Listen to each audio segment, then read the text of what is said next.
Hi everyone, I'm Lee Salisbury and welcome to Soap from the Box, the podcast where I interview some of the UK's leading actors. I directed them in some of the UK's leading continuing dramas and am now friends with them. And this is the second edition of the podcast this week because, let's face it, it's pretty miserable times and I thought we all need a bit of cheering up. And today's guest is someone who always cheers me up. To be honest, we don't normally stop laughing. So recording this, so you got an insider's guide in two of the programmes she was a massive star of, was quite tough. But I think we got there and I hope you enjoy it. So my guest on the podcast today is a friend and fellow colleague of Emmerdale, Chelsea Halfpenny. Hi, Chelsea. So good to see you. I always start with a memorable moment, and my memorable moment of working on Emmerdale with you was probably when we did the stunt where Kyle had fallen into the river. And we arrived, we basically filmed in a river near Harrogate, and we arrived and it had completely gone down. Do you remember? What, it was There was shallow? no water, yeah. Yeah, because I ended up having grazed all of my front body because it had to look like I was You were basically swimming. laying on the floor. Scraping along the rocks. Scraping along the rocks. And shit, the baby was supposed to be drowning and this baby doll kept floating off and got stuck in the wood. And also imagine me doing like front crawl to try and save my baby, but my hands are just slapping off the rocks because there's no water. It's like, just walk. You just literally just get on your feet. That was hilarious. So anyway, we're going to spend half the show talking about Soap, Emmerdale, and kind of Casualty, because that's kind of Soap, and then The Real You. And I'm going to start with a little test to see if you can remember anything about Emmerdale. Chelsea's already gone, oh God, I don't think I remember anything. Who stopped to help Amy when her car broke down as she arrived? Andy. Yes! It's the character names I'm going to struggle with. Yeah. I nearly said Kelvin, but... And talking of Kelvin, what did you think of him in Strictly? Oh, unreal. But I knew, because of the sort of nights out that we'd all had together, I already knew that he had rhythm. Oh, did you? Okay. We've been to many a sort of Northern Soul type night in Leeds, and I knew that he had those hips. So you obviously played Amy Wyatt, and you started in October 2010, and she was a runaway. What was it like joining a show like Emmerdale? Very surreal, because I was just in school. I'd just finished sixth form, and my agent at the time was like a northeast based one, so I always just thought, I'll just sort of work close to home, and you know, you never know what can happen. But as an 18-year-old, when I got that audition through, the first thing I thought was as if that's going to happen. And then got it and joined the show, and I remember walking in. You had quite a few, or did I read you had quite a few auditions? I like 5. 5? Mm-hmm. Is that a lot? Quite a lot, yeah. Is it? I suppose normally I think for you have a regular character, it's No, not I that suppose. much. Did you screen test a few times? There was 3 sort of auditions where it's just you and the casting director, and then we had like a last sort of 10 girls, and then there was a final 5, and that's when I screen tested with Chris Chattel. With Chris Chattel on set. So for anyone listening, what happens is you audition people, and then the next stage is coming on the set to see how they're going to handle the sets and their cast. Yeah, I suppose I remember doing The Wild Family, and we did about 200 auditions. Well, I think when you audition for a big family, part, like it's different, because I was sort of on my own. It didn't really matter. But I remember in the last audition, in the screen test, they really wanted me to cry, and we'd done it like 3 or 4 times. And I remember the director sort of coming up to me and being like, they obviously were really willing me on, and they were just like, is there any way you can sort of squeeze a tear out? Because I was so nervous, and Chris was so nice, and he was tearing up trying to help me in the scene. And I eventually cried, because I think I was just thinking, I really want it. And then really surreal. I think the first person I seen in the studio was Danny Miller, and at the time he was sort of becoming a bit of he was like an icon, the big star, and I remember being like, oh my God. Is it hard auditioning? Like, how do you cope with auditions? Because everyone's so... I remember in screen tests especially, everyone used to be so nervous. I've auditioned big names, like Vicky McClure came from Emmerdale, from Line of Duty, and she just fell apart in the Emmerdale audition. Yeah, they're not fun. I mean, I think some people enjoy them. I don't. No. Like, I get so nervous, and I get this like nervous rash like on my neck, and when I know I'm getting it because it'll make me hot, I then know that they can see that I've got it, and it just becomes like a whole thing. So yeah, I don't enjoy them, and I don't know why, because they are on your side and they want you to walk in and do the part. So it's a shame that you sort of self-sabotage a little bit. But I think everyone does that. Yeah. Really. So that Amy came from troubled care homes. She dreamed of the perfect family with Val and Pollard. And you were put with Charlie and Chris, who are amazing, aren't they, to be put with? I mean, it works so well, I think, that. I loved it. And obviously, I might be biased because I was in it. But I just thought it was such a good... Well, you kind of upturned their lives as well, their characters' lives, in a way. That, yeah, and I believe, I don't want to put words in their mouth, but Chris and Charlie both sort of said that, yeah, like their characters just sort of, you know, because then they had... The storylines were endless for my character. Yeah. You can do so much with that person. And then obviously they brought in the pregnancy quite early on. So then there was just so much drama, which is what you want, you know, when you're in a soap for so long. 80% of it might just be the normal stuff. So when you get that 20% of really gritty stuff, it's when you enjoy it the most. It's tiring, but so I think, yeah. And we were actually texting like not that long ago, just talking about how we'd love to go back to that time. I know, it was such a brilliant time that time, wasn't and we it? were always in the village, which was hard, long days and freezing cold, but like it was like our little nest, like that was always where we filmed, and it was like the B&B was like our little sort of home and stuff. It was lush. And then she was obviously quite out there, Amy. Did you kind of make decisions yourself, or were you kind of given, because she had like wacky hair, mad makeup, and I always remember meeting you, because you always, when you meet someone new, you just think they're like that. Yeah. Do you know what I mean? You couldn't be any more different than Amy. Well, I think had it been now, I would have spoken up more about maybe things that I thought would have worked a bit better, or I think she'll wear this, or that doesn't quite fit me right. But I was 18 and it was my first job, so I was definitely given the things to wear and the makeup and all of that kind of thing. And I mean, I think it worked. I think it took me a couple of years to maybe ask them to stop back tatting my hair, because it was like falling out. Because I had a dreadlock extension, but they also had to dread my own hair just so that it looked like it blended. Sort of 2 years in, I was like, is there any way? And did they just have to do it every day you went in? Yeah, oh my which God. I understand. It's what they have to do. I think Charlie got wigs. He plays Val in the end, didn't she? Because her hair was basically starting to fall out. I mean, I think it's like anyone that does their hair day to day, if you're doing it all day, every day. But I think it was just that the sort of... Your hair was falling out. I mean, back tatting is just... and I was getting it dyed red as well. Like, not that frequently, but, you know... Anyway. And did you have fake tan as well? No, it was just a thick foundation. Just really thick foundation. And then obviously you did the big story, you said the pregnancy storyline, which was with Jeff as well. Obviously amazing, I think, if you get put with Jeff. Yeah. Did you ever watch Emmerdale? Did you know who these people were? Was it like... Oh yeah, I knew who they were. I wouldn't say that the age that I was watching it daily. No. But it was definitely on in both my mum's household and my nan and grandma's, yeah. And then I remember, obviously, Laura Norton got introduced when I was there as your mum, who's obviously one of our really good friends. And my story, Laura loved, which I always tell her, is that about a year before I met her at someone's wedding, and she was like, I really want to be in Emmerdale. And I was thinking, oh my God, such bloody annoying person following me around. And then she saw me later in the evening, she's like, it's me again, I really want to be in Emmerdale. And now she's been in it for 10 And then I got introduced to her when I think I came back to Emmerdale when she had joined and she was playing your mum. You're like, this is Laura. And I was like, oh my God, it's that woman. It's the annoying woman from the wedding. I love that. She's like, I want to be in Emmerdale. You're like, oh. I was just like, thank God I was nice to her, because I was like getting to the point of wanting to go, oh, yeah, go away. Oh, Laura. But she came in like as quite a different character than she is now, really, didn't she? Because she was quite hard at first, wasn't she? She was not nice.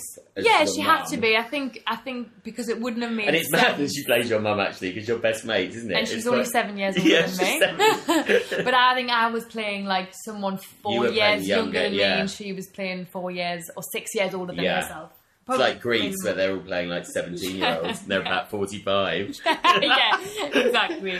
Yeah, she had to come in as an unlikable person, or else, because then there wouldn't have been any justification for how Amy behaved. If Laura came in and Kerry was liked, you'd be like, why is Amy such a dick? You yeah. know? And then obviously your part has been recast now. Have Yeah. you seen it? Is it weird? Obviously, the first thing that they did was offer it to me, and I Yeah. had just left Casualty, so it would have made sense in some world, you know, like, oh, well, you just go back. But I think, you know, if I was a lot later on in my career and had already done lots of other stuff, then yes, going into another comfortable job, familiar, might have made sense. But to me, just currently, it felt like, because every job I've done has been long running, so actually I haven't done that much. Because I remember you left Emmerdale because you wanted to not exactly do it, and then you went to Casualty, but Casualty was quite a break after that. But did you end up staying there longer than you thought you would?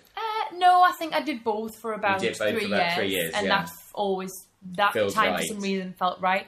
But yeah, so they offered me, and it was hard because I had been out of Casualty for a few months, and you know, you do get that, your heart is like going, oh, I want to go back, but my like career head was saying don't do it. So they said, well, just so you know, we are going to recast because we'd like the character to come back, which I understand because loads of the character's family are still in the show. So I was just like, well, yeah, it's not my character. If I don't have any plans to go back, it's not mine to like hold on to, you know. So you left Emmerdale in 2013? Yeah.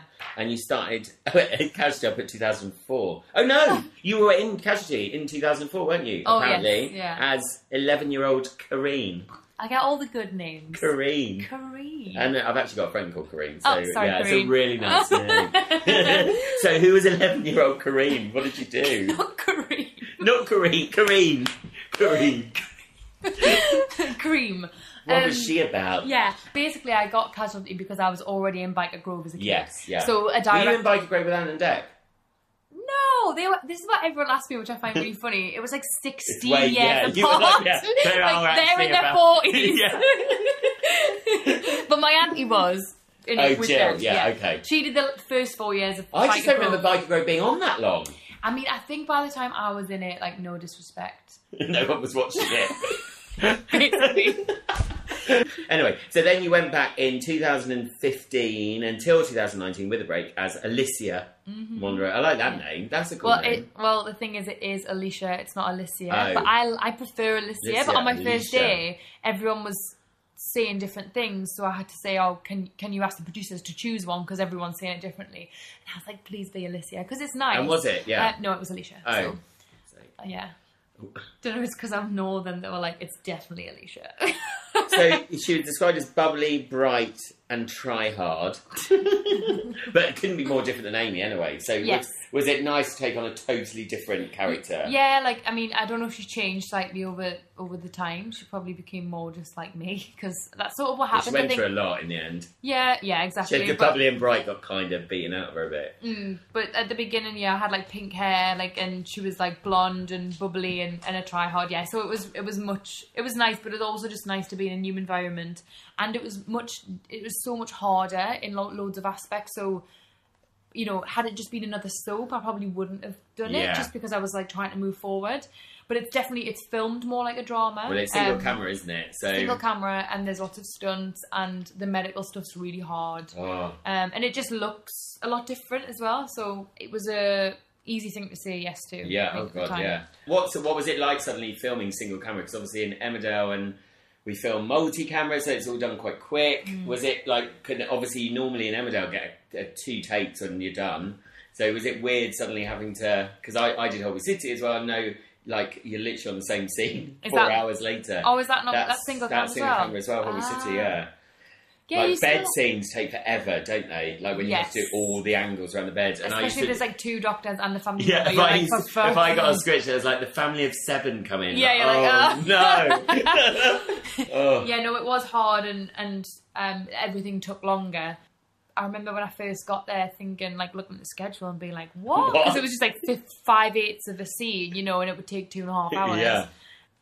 But it still felt like a big workload because it is hard doing the same scene for like 3 or 4 hours. I was going to ask, so as an actor that's done both, because I think there is definitely something in, like, when I did the cot death for Emmerdale, like, getting it all in one take and getting that pure emotion, and rather than having to do the same, what do you prefer? Do you know what I mean, is it nice to get it out in one, or is it, when you're doing single camera, you might do it one way and think, I wish I hadn't done it like that because I now got to stick to that. Yeah, and like the whole thing of like holding your water. Never eat. Yeah. Yeah. Oh my god.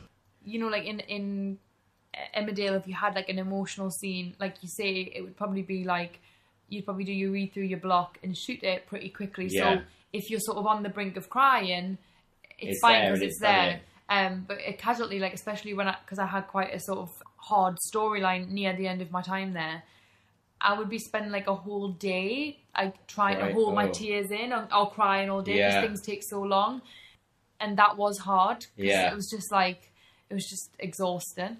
It's nothing that I prefer. So I prefer maybe the quickness for like emotional stuff with Emmerdale, but then at Casualty, when you were doing those kind of... You have much more time. But it was a lot more... They were allowed to be much more creative. Yes. So like the shots were much cooler. I remember doing one where I was like running through the streets like in the dark, and like...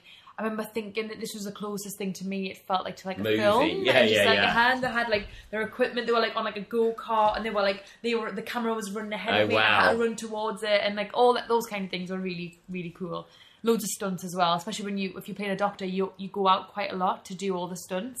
So that was really fun. Because someone told me about Casualty. I think I said what was the difference between Holby and Casualty, and it was that Casualty always starts with the incident, and Holby never starts with the incident. It always starts with like the midway through the story. Right. But when I did Holby, and I'm sure you found it the same, like my first day the operating days were like, oh my God, just stuck in that operating room. And did you have all the prosthetics and like, it looks disgusting. Like I was actually like, oh my God, it's so realistic, isn't it? Yes. Which is good in a way, you know, we had like amazing medical advisors. Oh, the medical advisors are incredible, Yeah. But yeah, those days were hard, especially. And you had to do it. Especially you had to say all the words. Yeah, like nearer the end when my character had been promoted, I had a lot more where I was leading the operations and like just like trying to make everything real, but also just pronouncing things. I know. Like I couldn't even give you an example now because when people say like you must have learned so much, I'm like no, I don't remember anything. But you know, like describing these hematomas, but they've got like a massive word before them, and it was like, is someone trying to take the piss out of me? At the same time as trying to pretend you're operating. Exactly, and making it look real. I'm sure maybe to many doctors and nurses. Well, I don't know, because the medical advisors were really strict on Holby anyway. Like they are strict, but they also like we had an amazing medical advisor called Nick, and he also knew that he was great at both. So like trying to make it look real, but they're not obviously under the constraints of like the way things are written. You know, you would... Well, like a brain surgeon said to me that she could spend like 13, 14 hours like in there operating. She's like, obviously in here, we're like, we have one conversation about their relationship and it's stitched up and done. Or when it's like, can you get me this, this and this? And the nurse goes, yep. And it's like 5 seconds and they come back with it. Nick was always like, you know, you'd have to go and like prep it. And it's always quite clean, the operating theatre. Normally, she said, there's blood like everywhere. Yeah. But like someone's got a splash on their hand. And they're like, oh my God, yeah. So yeah, you had huge storylines. You had a love triangle. The love triangle went on for ages with Cal and Ethan. When you do scenes like love triangle scenes, do you find public's opinion has a... I always think if you have affairs and stuff, people will have an opinion of you. Mm-hmm. I guess... guess... Casualty's huge, isn't it? So did you get recognised more for Emmerdale or Casualty? Emmerdale. Okay. Yeah, because it's on every day. So I think the reason you get recognised is how often you're at the forefront of someone's mind. So if they'd just been watching me on telly, either on the repeat on the morning or that night, you're at the sort of, you're at the forefront of their mind. If they see me the next day or in the cafe an hour later, it's like, oh God. But with Casualty, because it's weekly. And also I think because you're in uniform and stuff, I think that helped, that almost adds to it. Mm-hmm. But did you get reaction to that? I mean, that was huge, that storyline, wasn't it? It was a really... Yeah, I mean, I never outwardly, like I never searched for any, so I'm sure there might have been like negative things said about the character, but the things that were said directly to me was more just like I think they all wanted me to choose Ethan because his character was, he's very unlucky in love sort of thing, and he was who she went for first. Cal was sort of like a fling, but the Ethan and Alicia characters were much more sort of meant for each other, I guess. So that was all I seen. That was all I was sort of tagged in. And you also went to France for a 2-part special, didn't you? Oh, yes. But we didn't actually go to France. Oh, you didn't go to France? No, that's how I'm like, did we? No, it was meant to be in Calais. But they did like a makeshift where did you film it? Wales. I love... when I did EastEnders and Barbara Windsor returned after she left, and Ronnie went to see her in Portugal, and we were just in a house in Boreham Wood. Yeah. We found this really posh house with a swimming pool, and thank God it was sunny when we filmed it. So I was like, this is never going to work. And it literally, you would think we were in Portugal. What is funny, this is just going back to Emmerdale. My character, when she left, was going to Ireland, so they had to film me on the ferry, sort of waving myself off, right? And they were like, we can't film the ferry leaving without you actually, like, leaving the country on it. I was like, okay. So they were like, so you're going to go to Bruges for the weekend? Off to Bruges for one shot. And that was my last, like, that was my rap. Like, imagine if they'd been like, oh no, we didn't record it. We didn't get the shot, yeah. Bye me. Come back, another weekend in Bruges. Amazing. So then, well, God, now I'm laughing. It's like morning telly. But then you were in the storyline where you were raped by Eddie, which is obviously a really serious, big story and important. Do actors kind of get a decision when they offer these storylines? I mean, because it's a big deal, isn't it, that? Yes. Our producer, Lucy, I went up for like a chat, because sometimes in soaps, you know, if you're in there for a long time, you might choose to go and have a little chat with the producer sometimes, just because you don't see them that often, just to say, like, what the plans are for the character and things like that. And I had gone up, either she'd called me up or I chose to go up, and she said that this was a storyline they were wanting to approach and to do. And she said it was between me and another character, and how would I feel if I got it. And I'd been in the show a few years and had bits of storyline, but I was just really desperate to do something really gritty and such an important storyline, and I sort of wanted that pressure on my shoulders a little bit. So she explained it, and I said I would like to do it. And then, like a month later, she sort of said that they've decided that it would make sense for my character to do it. And is it the same as Emmerdale? Because I know in Soap we work with, I haven't done Casualty, but we obviously work with charities and stuff. Did you do the same? Did you? Yes, we did. And at the end of every episode, I recorded like a little sort of, a little snippet of me sort of saying if anyone's experienced those kind of things before, and linked the website for them to go and look for help, which is good. And did you have, I mean, over this podcast, it's been amazing. Like Shane Ward did a male depression storyline and said that still people to this day kind of, just like really grown macho men, it would just kind of put their thumbs up at him and stuff, and he knows exactly what they mean. Mm-hmm. Did you have the same kind of reaction? Yeah. Mm-hmm. And I still get, like, definitely obviously not so often now, but like, it's shown in other countries, obviously, but a lot later than it's shown here. So sometimes I'll get random messages from people like Finland or whatever, or still just people, like a lot of people that followed Casualty came and followed me in the musical I was just in, and they then became fans of that. And some of them, I think, related to that storyline, and that's why they became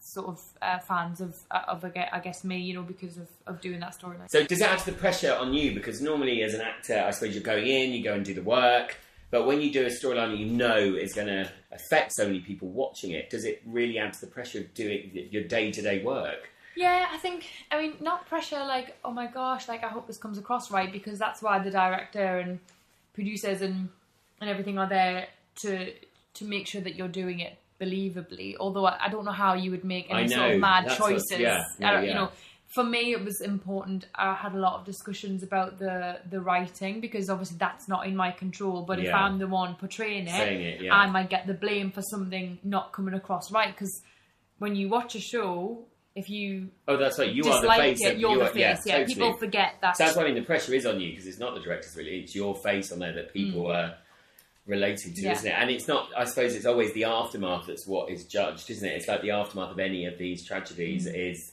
what people are watching and relating to, isn't it? Yeah, and I think like we had a lot of discussions about, because they were even unsure, like the writers, I mean, and everyone sort of in the offices discussing how it was meant to be done, but those discussions were still happening as I started to film the storyline. But the problem was that we were shooting the aftermath before we showed the event. Right. So I'm then, you know, doing all this acting and doing all these reactions, and then hearing that the event that happened then might have changed a little bit, even just slightly. And I was like, well, hang on, because I don't want to do some... If I'm reacting to something that's happened, in whatever sort of severity that is, if you then change that, whatever I'm doing isn't accurate. Yeah. So there was definitely a lot of back and forth, but they were very, protective of me. It just was like, how do we approach this? What story do we want to tell? Because there's so many varieties of this same thing.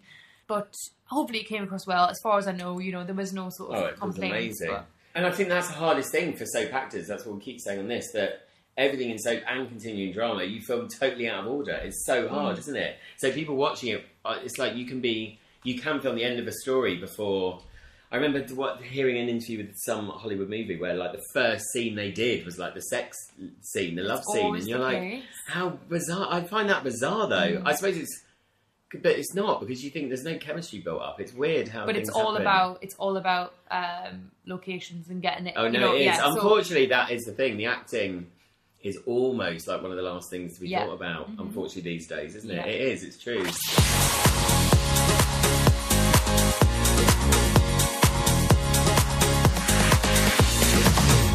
Okay, so that's about the character. Now we're going to talk about you for a little bit. So you're born in Gateshead. I hope this is wrong. Just so I can be like, wrong! Some of it's been wrong to other people. Is it from Wikipedia? So a mixture of sources, my research, Chelsea. And you should know some. But I was just saying to Chelsea before this that the other day when I was interviewing someone, I had my wrong notes. I was like, so you were born in Orpington, Kent? They were like, no. And I was like, oh my God, is everything wrong? So you went to the same schools as your aunt, Jill Halfpenny, who's also obviously very famous. Was she like an inspiration to you? Was she, because it's not, most people I've spoken to, like performance and arts is not in their family at all. But for you it was. Yeah. Yeah, I mean, absolutely. You can't deny that, like, I think seeing someone do something and be successful at it, and then you find that it's something that you enjoy as well. Like, she made it accessible for me. Like, which is amazing as a youngster. Yeah. Coming from a working class background, I think everything, like, in the entertainment industry feels really far away. Yeah. It just feels like surreal. Like, oh, well, I could never do that. And so I think seeing Jill be successful and work hard was like, oh, well, if someone in my family can do it. Like, I remember at school I thought media, the only thing I could do was work on the Sussex Courier. The local newspaper. And I was so excited when I went there. Yeah, exactly. And covered a story about dog poo in the park. I was like, this is my life. Yes, my big moment. But she was in EastEnders, wasn't she, Jill? She was in it for like a year. She'd be a police undercover police officer. Police officer, that's it. And she married Phil. Yes. And then that woman shaved her hair off in the hairdressers. Do you remember that? She was either called Kate or Rebecca. She played Rebecca in Corrie. Yes, I do remember, in EastEnders. So anyway, and there's a story, I'm sure I read somewhere, that when Jill won Strictly, like your mum or someone, you got dragged up, didn't you, onto the stage? Yeah, my nana. And Bruce Forsyth was like, who is this? Yeah. So my nana, who was Jill's mum, was obviously, again, something like Strictly, especially because it was only the second series, like, it was huge then. It's huge now, but I think that first series was obviously big. Like, the second one, it just felt, like, they throw tens at people now, which they're absolutely deserved. But I think at the time, people genuinely had never danced in their life, and we were really watching people, like, go from not being able to take a step to and anything that's new, it's so good when it's new, because it's like it's just great. They're always the best. Any show, I just think. But anyway. So she got these 4 10s in the final, and it was just like, we were like screaming. I've never been so nervous for someone. And I think she's never been so nervous, like, for something. But anyway, we were sat next to Denise's family, who was the woman who came second. So, both families, we were just willing them on. So yes, she would. We were sat right at the front in the audience, and my nana's, like, instant reaction, like didn't even think. They literally went, Jill! And if my nana, who, now she's, 73, so I don't know how long ago that was, but say in her 60s, right? Yeah. I've never seen a woman jump up as fast. She jumped onto the ballroom, ran around Jill and Darren 3 times, right? Oh my God. I had big hoop earrings in because I was a chap. She pulled me by my earring. By your earring? She didn't mean to, but she must have meant to grab my arm. But she pulled my earring. Dragged it over the Strictly if you watch the clip, which is really bad quality now when you look at it, like, when you look at it on TV, and you're like, oh my God, it's 1970. When it goes... when it sort of zooms out, you see, like, me sort of in the, like, trying not to be dragged on stage and trying to get back to my seat. But anyway, I think Bruce Forsyth thought we were mad fans, so he's going, get them off, get them off. Hearing the Newcastle accent going, oh my God. Yeah, they are. Within ranges. Yeah, the Geordies. Tesco, oh God. And then I think Jill had said, oh, would you like to do it? Would you do Strictly? I get asked that a lot, obviously. Yeah, obviously. It's the one question. I think especially now I've done musical theatre, people are like, well, she must want to, because Yes. it's the same thing. I think, like, the idea of it, I mean, the experience would be amazing. I'd love to learn a skill like that. But Jill was obviously so amazing in it and won it, that I think I would always... be compared. Or, yeah, and that's fine. Like, I understand, like, two relatives in the same industry and all of that, but you want to have your own path, and you don't want anything to feel, like, gifted or anything to you, because it hasn't, and you know, people that don't know the industry might think that, like... I think I'd be too. I just think it must be the most nerve-wracking thing ever. It would be massively nerve-wracking, wouldn't it? It's like, that first week when they go out. And just the idea, like, I remember seeing... And I would go out first. I'd be so annoyed. That's the other thing. Because if you went out first, it's basically, I think shows like that would put you off, because it's like, I just would never want to go out first. It's so humiliating. Yeah. Just having this, like, big build-up of the show, and then you go out... Like, really loving people on it. Yeah. You're like, oh, right, bye. Yeah, no, I just... Yeah. I think never say never. But, I mean, right now, well, nothing's happening now. So, right now, I'm just happy, just sitting, drinking cups of tea. And so, you were nominated for Emmerdale, I think, at the Inside Awards and NTAs for Best Newcomer. What about awards? Do you have a little speech prepared when you get nominated, or not?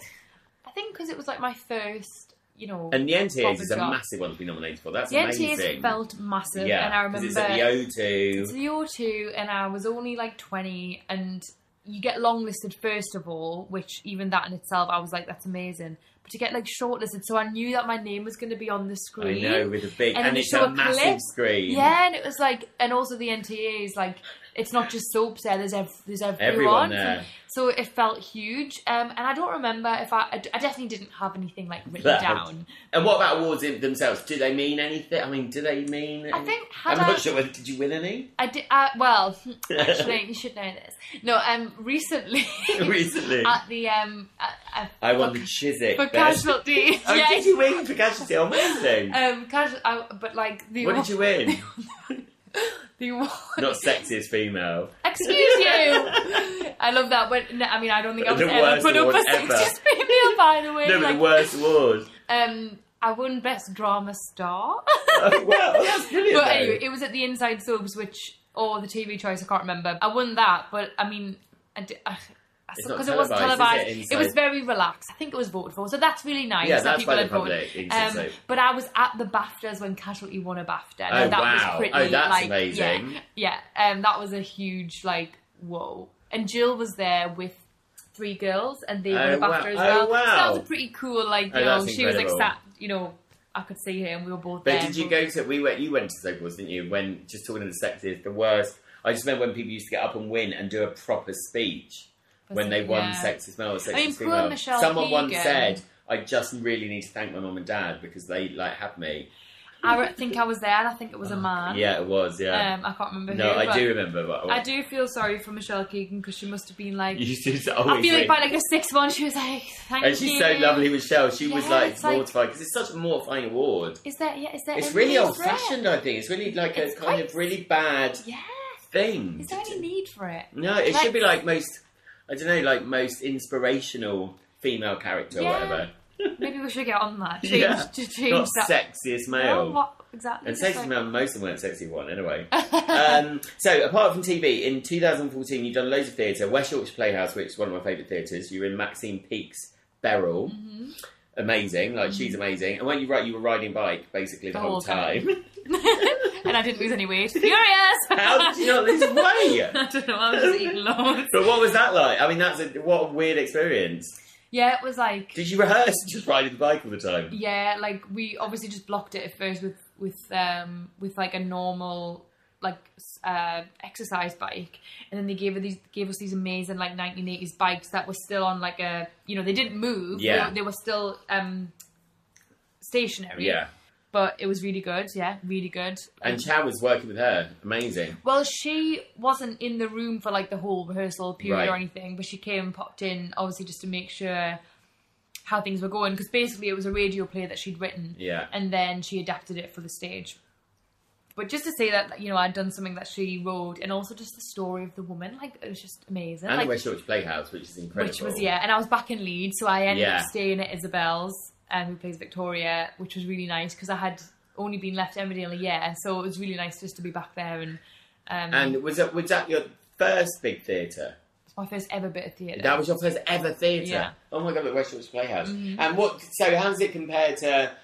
Like, again, there's all these different things. Like, obviously, you can almost tell the first night what bits work and stuff about theatre, which is great, because you can feel, like, the breadth of, like, what works and what doesn't. And you get that instant gratification. Did you like that as opposed to telly? I loved it. And, like, the 3 actors that I was working with, they were, like, theatre... Like, sort of like, yeah. Like, they'd worked at the West Yorkshire Playhouse a lot, but they'd worked all over the UK. So I learnt loads, like, and the director was amazing. You might know her, Rebecca Gatwood. Oh yes, she's did, done EastEnders. I did EastEnders with her, yeah. And she's done her Casualty, I think, as well. I think I did Holby City with her, yeah. So she was unreal. Like, changed my performance so much. You know, because I was so used to telly and downplaying everything and not projecting my voice and everything. I know, and it's really weird. Yeah, it was really alien, but. The play went really well. They extended it by 2 or 3 weeks because it just went down really well. But yeah, getting you know, because it was quite funny as well. And I got some little funny bits, and that was something I'd never experienced before when I got to play. Like, it was basically about 4 actors telling a story. So it wasn't like I got to play a Beryl. I got to play I played younger Beryl. I played a daughter. I played an old man. Like, I just got to play loads of different people. So yeah, it was really, really fun. And then, obviously, your dream was to be in musical theatre, and it came true, and I saw you, and I was blown away, honestly. I didn't know you could sing that well. Neither did I. Me and Paul, my husband, were like, oh my God, she's really good. You know, like, because you going, I always go to friends' plays going, oh, we might have to go, like, that's really good. Yeah, of course. We've all been there. But we were, like, totally blown away. I mean, it was amazing. Thank you. It must be amazing going to work and seeing your picture outside of West End Theatre. Unreal. One of the most surreal... I think, like, being on Emmerdale was very surreal. Casualty, not so much because... Well, being on Casualty is surreal, but it was like, well, I'm an actress now. I felt like that is... I could call myself an actress now, and that's that. But this was like something It's a different world, isn't it? Because you're entering a different world. Because it's quite closed, the West End, isn't it? Yeah, and it's a shame, I think, that people don't often go between both. No, yeah. And you sort of have to, you know, people say, what would you rather do? And it's like, well, I'd like to do both if I could. People seem to think it's not a transferable skill, which I don't agree with. And did you audition...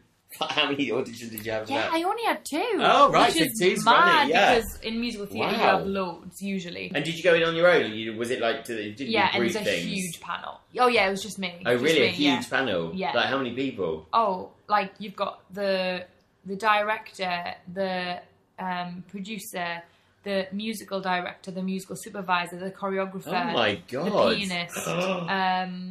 And what did you do? Director. Just sing and act and dance? I sang first because they have to know that you can sing the big song. Yeah. I didn't know the song. I didn't know the show. Oh my God. So you hadn't had a chance to see the show before you went to the audition? No, I didn't. Oh my God. And they sent me the song. It was probably like 5 days before, so I had like 5 days to learn the song, which I now know is like a really well-known song in musical theatre. And I was like, I can't sing this. Like, I'm just going to have to go in. And like the last note, I just couldn't sing it. So I sang, and it went fine. It wasn't the worst I'd ever sang it. Probably wasn't the best. So what did you do with the last note? Just go down? I still just went for it. And I just sort of, it wasn't amazing, but you got there. They were really encouraging. It was a really amazing audition experience. Like, they were really nice. And then they got me to do the scenes, which went really well. Like, I really enjoyed doing them. And I felt confident for some reason. I don't know why, because... Maybe because you weren't used to it, so like you don't know what to expect. But I had auditioned for musical theatre like a few times, but then even just 2 weeks before. Because weren't you told that your voice wasn't strong enough? Yeah, like 2 weeks before that. Oh, really? I went for an audition for another musical and was told. And look, I don't think that I sang the right song. I don't think I sang a song that showed off my voice enough, so that's my fault. But I was told 2 weeks before, your voice will not sustain 8 shows a week. And 2 weeks later, I got a West End job, which is mad. That first, like, again, just a surreal, like, are you joking me? Yeah. Like, this is unreal. And then, seeing the picture up there, and the first night that I had, I just feel like that's a feeling I'll never get back. It was unreal. Was it the most scared you've ever been? Well, weirdly, and I'm happy to say this openly, but I actually went to see it. I had hypnotherapy for about 3 weeks running up to the first night, because a girl that I met in the cast suffered with performance anxiety, and this was her first job in a long time. And I was chatting to her about how I just feel like I feel like an alien here. I feel like I don't deserve to be here. I don't understand why they've cast me. I just feel like I find this song really hard. The song's called Get Out and Stay Out, by the way. If anyone knows it. Imposter Syndrome, which is massive, like a really big problem. I had that hugely, especially because like we were doing singing warm ups, and everyone there had trained in musical theatre. It was that musical theatre was what they did. They all knew the warm-ups, and I'm joining in going, like just trying to be like, oh. And it's also kind of quite frightening, that environment, because musical theatre people are really kind of full on as well, aren't they? Do you know what I mean? Like, it's... I can imagine it being very like, like the energy's high, and everyone's talking about what they've done, and everyone knew each other. Like, it's a lot smaller of a world than TV. Like, I don't know every TV job that's going on or what's coming and what's next. Well, you hardly ever know people when you go into a TV show. Exactly. But in musical theatre, everyone knows what show's coming next year, who's casting for what. People are having an audition. Well, if they're auditioning, it's very like... and I imagine it is like this. It must be like this, that also the people that are in the chorus and stuff, I think there must be that thing of a new person coming in to play a lead. It must be a bit like, because obviously everyone's trying to climb the rank. Do you know what I mean? I definitely worried about that. I worried that they were like, oh, stunt casting, because she's doing a bit of telly, so you feel the pressure of like wanting to impress them as well, and that was really scary. So I met this girl, she's amazing, we're still friends now, and she suggested this guy, and it changed that first week of that show. Oh, wow. It went from becoming... Because I could see that I was self-sabotaging and I was about to make it a really traumatic experience. Right, yeah. And I didn't want to do that. I was like, I don't want to... I'm going to spoil this for myself. You want to enjoy it, yeah. And you managed to. That's amazing then. And it was like, it was unreal. And you know what? It wasn't perfect, of course. No. And that was my problem, is that I was striving for this perfection and trying to prove that I wasn't just a TV person that's being cast because of being on telly. Like, I can sing and I've had lessons for years with the hope that one day it would work, but I've it's not like I've just rocked up and gone, I think it's something as you get older that you do. They say this about like when you're a kid and you'll just jump on a bike and go running along a wall, and then as you get older, like this part of your brain takes over and you start becoming, and I think you do become much more self-critical as you get older, and much more like those, like when you said when you joined Emmerdale, it probably was just a bit like, it's fun, like a bike, like it's fine, and then as you go on in the industry madly, it gets worse and worse. I think you become more critical of yourself. Yeah, I think definitely like with singing though, because it technically can go wrong. So it's not just like, oh, I don't know if I can, act this properly or whatever. It's like, every night you're battling with a song that if you don't do all the right things, technically could go wrong, and that's embarrassing. And I'll be honest, it went wrong a few times. Yeah, like times that I was ill, but you feel the pressure to go in because it's your face up there. And honestly, 2 weeks in, when things go wrong, it's so exciting and so funny. Is it? Yeah. It's like it actually becomes funny. Yeah. I remember once I had a nosebleed through the whole show. Oh my God. So basically, like, every time I came off, I had tissues and the blood was just like running. But in a way, even it's because I wasn't well, because I'd been blowing my nose so much, when you like burst a blood vessel. And then I was like chatting to someone, I like laughed like through my nose, just when you get go, and then just loads of blood just spurted out. It was on my costume. Oh my God. On stage, like sort of facing the back. Yeah, like. But actually, it becomes sort of fun. You're like, oh, the show ends up going quite quick because you're like, oh, that was fun. And it was a really brilliant show, actually. Like, again, fun. When you go, oh, it's a Dolly Parton. But no, it was really good. Well, yeah, because it's not Dolly Parton songs as in, it's not like Jolene and it's 9 to 5, but the song's different. And they're all songs written by Dolly, but they're around the narrative. And with all what's going on, it's quite current, the theme. Yeah, exactly. I think that's why it did so well. Because they adapted it, they made it a bit more modern, but also because of the... And obviously we talked about with everyone, obviously in the current environment, who knows what's going to happen, but it's a shame, isn't it, because you were riding so high. I know, and I was feeling really you were getting so much, because you were, honestly, you blew it away in that show, and it must be so gutting for you now, because it's like, I mean, it will come back, obviously, but...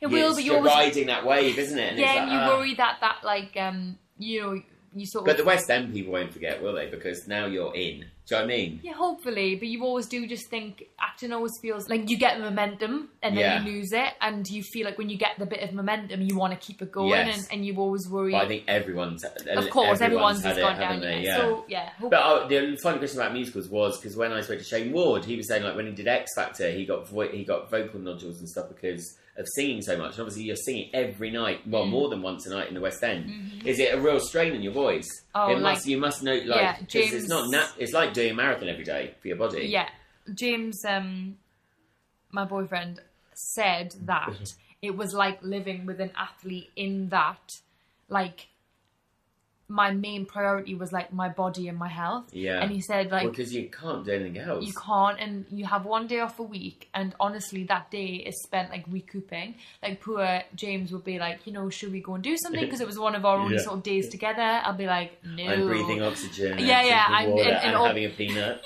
Yeah. And spent my whole life doing this with my voice. Oh God. But that's why I wonder how people stay in musical theatre all the time, because it's like it's really exhausting, like, I will say. And what about, did you find it hard, the lifestyle? Because obviously you're working when everyone else is sleeping, in a way. Yeah, I found it really hard because I really enjoy getting up early and finishing work on a day and having an evening. I also think that evenings are, like, for, like, a couple, is, like, the most, it's the time where you recoup and you sort of talk and you have dinner and cook together and whatever. Because in the day you're so busy and you're doing errands. Well, you've done the same kind of then timings. You know what I mean? It's weird that you're going to work at. I didn't enjoy like going to bed at like 1 a.m. and anyway, and you can't go to bed after shows, surely. No, definitely. And now we've got a puppy, which I got halfway through the contract, which was an idiot move because I love him so much, but he gets up at like 6:30. Yeah. And like I was going to work 12 hours after that, so wasn't the best idea. Oh my God! Well, is it actual soap? It's just soap from the box. Yeah. From the Yorkshire Soap Company. Oh my God, that's nice. But the final question is, which character in Emmerdale would you give that to wash away their sins? In Emmerdale? Yeah. Oh, Kane Dingle. Yeah, everyone said Kane. Oh, really? Okay, yeah. So I choose everyone said Kane and then gone, I mean, Jeff, though. Oh, it's so nice to talk to you, Chelsea. Thank you. Thank you.